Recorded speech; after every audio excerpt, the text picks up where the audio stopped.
Are we alone in the universe? Intelligence whistleblowers say we're not. In fact, they say they've got evidence that ET is here. We might have bodies, we might have machinery, ship equipment from outer space of non-human origin. The story comes from Debrief. They tell us intelligence officials say the U.S. has retrieved craft of non-human origin, drafted by Leslie Kean, Ralph Blumenthal. And the story goes like this. A former intelligence official turned whistleblower has given Congress and the intelligence community inspector general extensive classified information about deeply covert programs that he says possess retrieved intact and partially intact craft of non-human origin. What? And he's not alone. This is corroborated by other people throughout this story. It's not just this one person. Other intelligence officials, both active and retired with knowledge of these programs, have independently corroborated both on and off the record. This whistleblower, this gentleman seen here, is named David Charles Grush, 36. Decorated former combat officer, Afghanistan, veteran, NGA, National Geospatial Intelligence Agency, and the NRO, National Reconnaissance Office. He served as the office's representative of the Unidentified Aerial Phenomenon Task Force for 2 years, 2019 to 21. From late July 21 to 22, he was the co-lead for analysis and its representative to the task force. You see the gentleman here with his medals and accommodations. David Grush. The task force was established to identify UFOs, now called UAPs, unidentified anomalous phenomena. The task force was led by the Department of Navy under the Undersecretary of Defense, since been reorganized.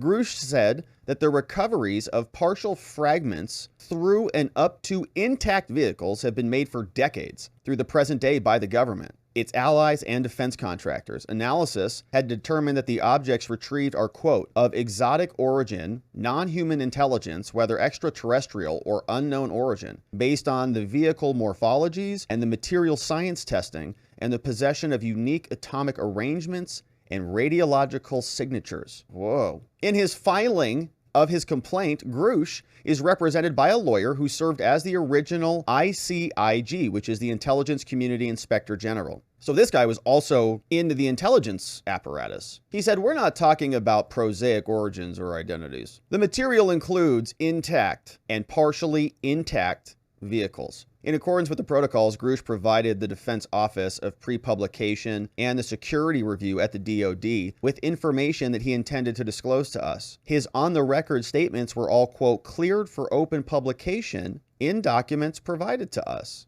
Well, that's interesting. So the Department of Defense is authorizing this disclosure. He followed protocols, provided the DO pre-publication at the DoD with the information he wanted to disclose. They were all cleared, so he disclosed them.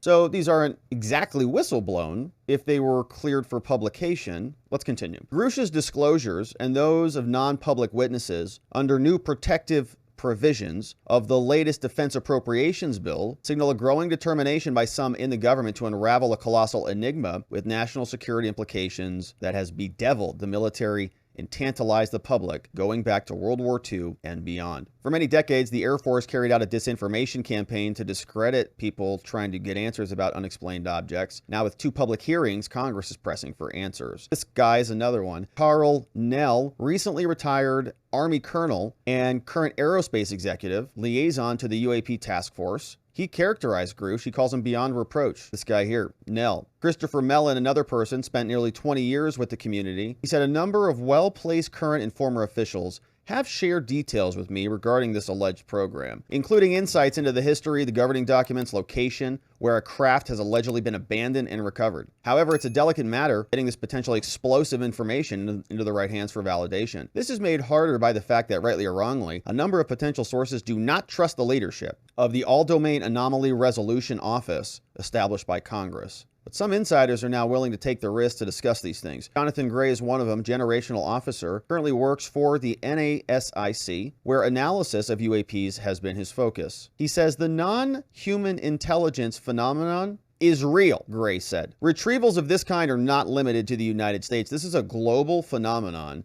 and yet a global solution continues to elude us. At the National Geospatial Intelligence Agency, Grush served as Senior Intelligence Capabilities Integration Officer was there for a while, was a GS-15 civilian, the military equivalent of a colonel. Served as the intelligence officer for 14 years, veteran of the Air Force, numerous awards, highly credentialed. According to a performance report, he analyzed UAPs and boosted Congress's gap in their understanding. He said he reported to Congress about this for decades. Beginning in 2022, Grush provided Congress with hours of recorded classified information transcribed into hundreds of pages, which included specific data about the materials recovery program. Congress has not been provided with any physical materials related to the wreckage or non-human objects. His investigation was centered in extensive interviews with high-level intelligence officials, some of whom are directly involved with the program. He says the operation was illegally shielded from proper congressional oversight and that he was targeted and harassed because of it. He said,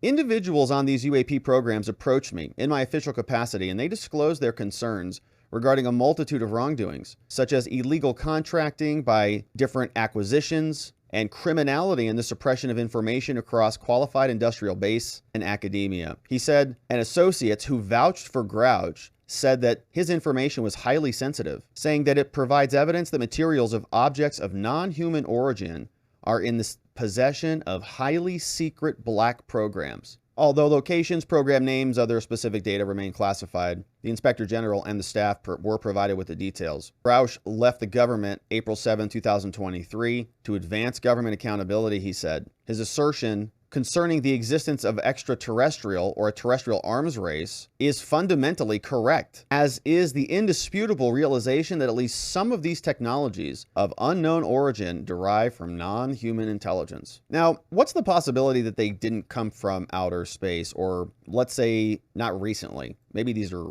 very old objects that have been recovered of an unknown origin, but these are not, let's say, something that we've got from the last 200 years. I'm thinking, what if they're 2,000 years old and they have been recovered? I want to know the timeline, in other words. What is the origin timeline? What is the source time frame that they estimate these things arrived, I suppose? In a performance evaluation, he's an officer with the strongest moral compass. Seems very credible. A lot of credibility boosting here, but well-deserved. According to the unclassified complaint, Grush had confidentially provided classified information to the DoD. They said it was improper disclosure. He did not allege that this information was improperly disclosed by any member of the office. As a result, Grush suffered months of retaliation and reprisals. He asked that details of these reprisals be withheld to protect the integrity of the ongoing investigation. So there is an investigation which was launched into his reprisals. Wild. Okay, so Gray said that such immense capabilities are not merely relegated to the study of the prosaic. The existence of complex historical programs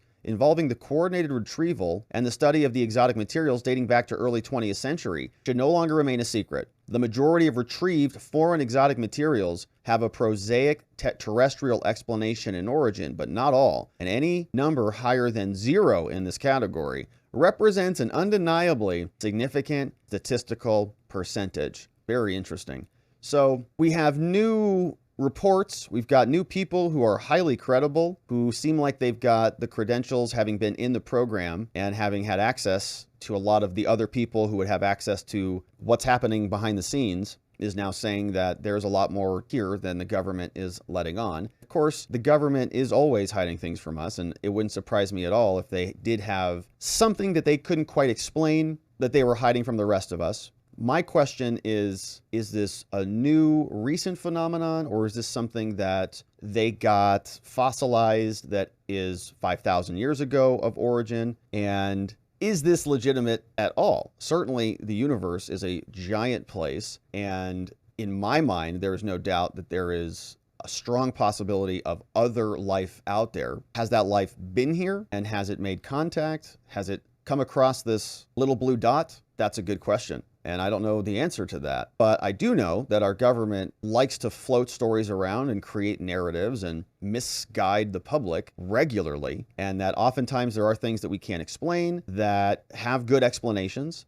It just requires further investigation. And so I'm always curious and skeptical of stories like these, not because of the lack of possibility that there is other life out there. I think it's very probable if we live in this infinite universe, so to speak, just as a matter of mathematical possibility. It makes sense that there would be extraterrestrial life out there. But has it come across this planet? I'm not so sure about that. Does our government have a tendency to mislead us and cover up for other things that they're doing or other stories, other technologies in order to manipulate the public? That seems to me like a likelier explanation, but it would be very cool if we had magical spaceships. I'd like to see them.